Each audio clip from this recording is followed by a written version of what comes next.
नमस्कार मित्रांनो, गुन्हेगारी क्राईम स्टोरी चॅनलवरती सर्वांचं स्वागत आहे. आजची घटना आहे नाशिक जिल्ह्यातील गंगापूर पोलीस ठाण्याच्या हद्दीत घडलेली. तर 17 वर्षाची मुलगी बापाकडून राहिली गर्भवती. तर बाप नाही तो हैवानच आहे, जो आपल्या जन्मदात्या मुलीवर असा प्रसंग करू शकतो. तो हैवानच असू शकतो. तर काय हे पूर्ण स्टोरी बघण्यासाठी आपल्या चॅनल सबस्क्राईब नक्की करा. 17 वर्षाची मुलगी नाशिक जिल्ह्यामध्ये गंगापूर म्हणून गाव आहे, तिथे राहते. छोटंसं कुटुंब असतं, आई वडील आणि एक मुलगी. तर आई माहेरी जाते, 1 महिना काही येत नाही. तर घरी फक्त बाप आणि मुलगीच असते. बाप हा आपला आधार असतो, रक्षणकर्ता असतो, पण बापानेच हे कृत्य केलेलं आहे. तर बाप तिच्यावर अत्याचार करतो, मुलीवर. असंच कित्येक दिवस चालतं. नंतर तिची आई येते. तर एक दिवस असं डोकं दुखायला लागतं. ती आईला म्हणते, माझं खूप डोकं दुखतं आहे. तर आई जवळच हॉस्पिटलला घेऊन जाते. तर ती डॉक्टरांना बोलते की माझं पोट पण साफ होत नाही. तर डॉक्टर बोलतात तर सोनोग्राफी करावं लागेल. मग तर सोनोग्राफी करतात. त्यामध्ये जे रिपोर्ट येतात, जे बघतात, ते बघून तर डॉक्टरसुद्धा चकित होतात की नेमकी हे काय, 17 वर्षाची मुलगी आणि प्रेग्नेंट.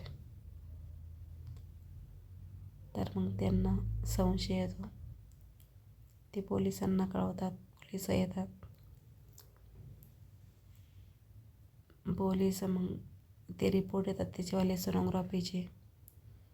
नंतर ते सगळं ते चेक वगैरे करतात. DNA टेस्ट करतात बापाची आणि मुलीची. ती सांगते वडिलांनीच माझ्यावर असं अत्याचार केला म्हणून.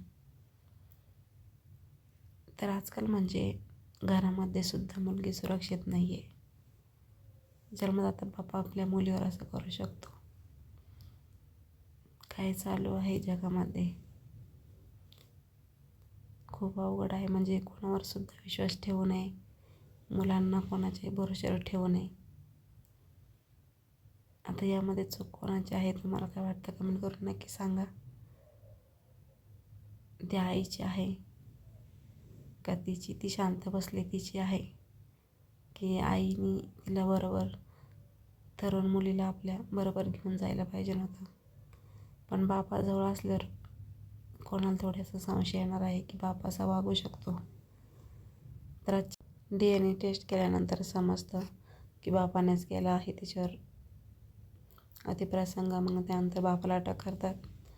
तर कायदे हे कडक झाले पाहिजे, तरच हे गुन्हे कुठेतरी कमी होतील. म्हणजे घरामध्ये सुद्धा मुलगी सुरक्षित राहिलेली नाही आहे. बाहेर तर नाहीच आहे, पण घरामध्ये सुद्धा नाही आहे. तर आपल्याला कोणाला बदनाम करण्याचा हेतू नाही. हेतू फक्त आहे सत्य गुन्हा कोणताही असो, विजय सत्याचाच होतो. पण अशा घटना घडल्या नाही पाहिजे. त्यामुळे सर्वजणांनी काळजी घ्या. भेटूया नेक्स्ट व्हिडिओमध्ये. Thanks for watching. धन्यवाद.